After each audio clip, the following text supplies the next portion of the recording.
Clear skies over the Pilanesberg, with the Sun City Resort set to host the Sun City 400, an event that marked the halfway mark in this year's ABSA Off-Road Championship.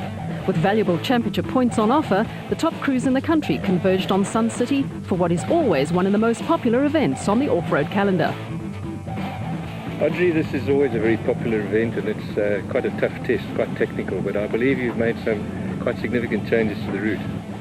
Now, we had to, for the activities at the mines at the moment, we had to change it, and the people got used to the route as we had it for the past 3 years, and we tried to make it more technical. I've got I would say, I guess, 35 kilometers of virgin terrain that's never been ridden before, even in the old days, and it's technical and it's rough. The people is going to wake up, and I think what we did now is for the spectators, we created more. We're running kilometers next to tar roads and dirt roads, and it's a 35-kilometer loop for the spectators to follow the whole event, which I think is going to be a plus for the spectators, and they can sit there in a 3-lap event. They can actually pick a tree and sit and watch the whole event. As always, there was last-minute attention to detail. While on the production vehicle championship front, veterans Hannes Grobler and Francois Jordan went to Sun City with a comfortable points advantage at the top of the leaderboard. Behind them, just 10 points separated the next 6 crews, with the scene set for some hugely competitive racing.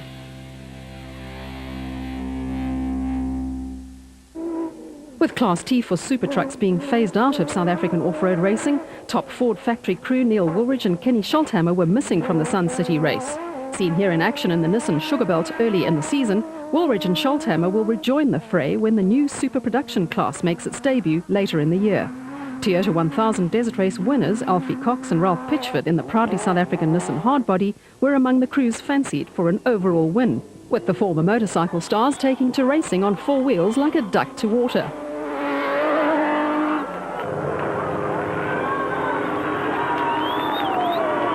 Yeah, look, you know, the desert race, it's a fantastic race to win, and I mean, especially have won there before on a motorcycle, and you know, you don't think about did you win, who's won it on a bike or who's won it on a car before, and yeah, it's a special race, it always has been, and you know, there was a little bit less pressure, you know, because Hannes had that problem, but he was chasing every single day, and we just kept our head down and kept a good pace.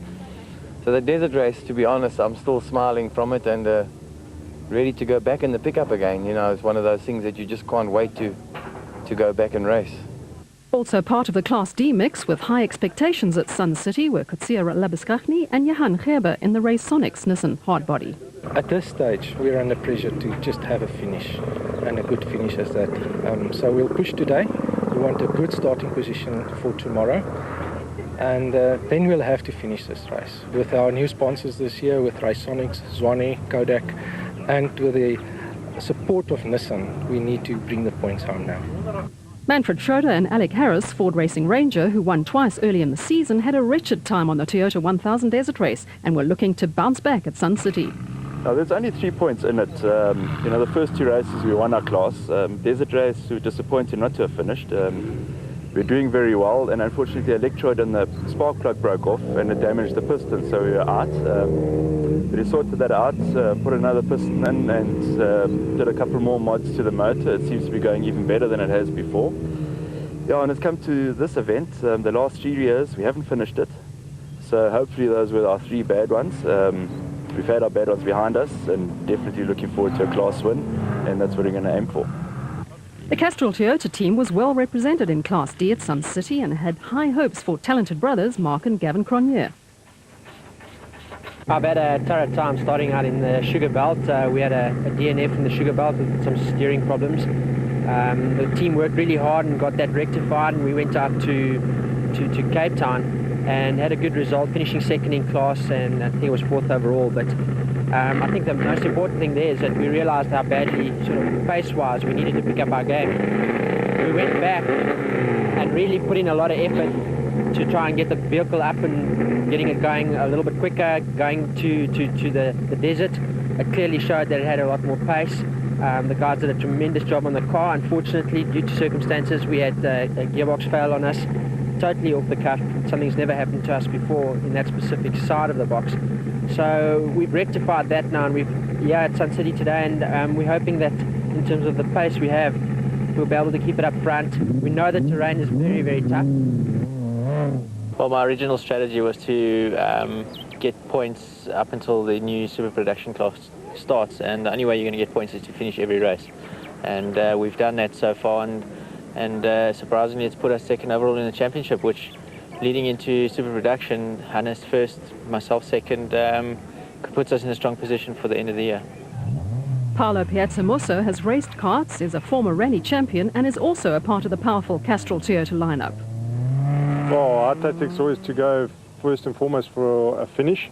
Obviously we all strive to go into the podium. That's really what we're going to push for. This is a very tricky event. It seems deceptively fast and nice, but actually underneath it's quite rough. It's quite hard on the vehicles. We saw it last year, but I'm hoping that we have some success and some luck this time, that the Hilux stays together, so that we can have a good finishing record, you know. KwaZulu-Natal crews Zane Pierce and Brian Martin arrived at Sun City with a 100% finish record this season and were looking for another clean run in their Castrol Toyota Hilux 2.7i. Yeah, we've been very happy with the way the Toyota's performed this year. Compared to last year, we're having a much better season. The idea is to finish the race. We have taken a strategy to not run at flat out pace and normally end up breaking the car that way, so we run at about 85-90% of pace, and it's proved successful so far this year. Special Vehicle Championship leaders Atang Makhethaneni and Bux Carolyn were also missing from Sun City. They will race only in selected events, and among those hoping to take advantage of the situation were Class A frontrunners Gary Berthold and Siegfried Rousseau in the Advansoft iBurst batch. Well, I've been coming to this event for many years. Won my class on a motorcycle in this event, and won this event 2 years ago with Brandon Harkis. Tight, tough event, wonderfully organized, nice event to compete in. But as I say, I think the competition's tough. The track's usually well marked, so it should be a good day out there. Been in the front of, won the first event, had a good start. Been in the front of the other two events, and unfortunately had a bit of bad luck. Certainly need to hold together, get some consistency in this event. The competition is tough, but there have been 2 other winners on the other events, so the championship is wide open at this stage. But I think that from now on, we need to get the consistency and get this lovely iBurst Advansoft bat home. The absence of Makhethaneni and Carolyn from the Sun City 400 also left the door open for Terence Marsh and Michael Whitehouse, lying second in the championship, to pick up valuable points in the Nashua Mobile bat.